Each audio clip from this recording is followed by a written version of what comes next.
What? What do you want?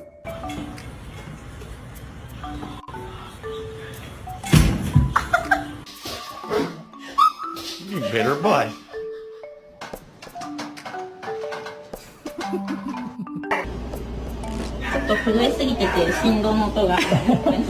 Let us pray.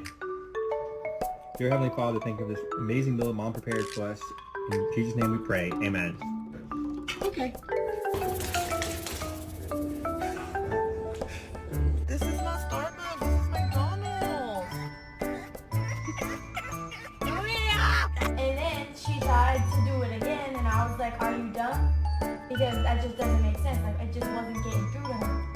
What do you think, baby? Does it meet your standard of surfing check?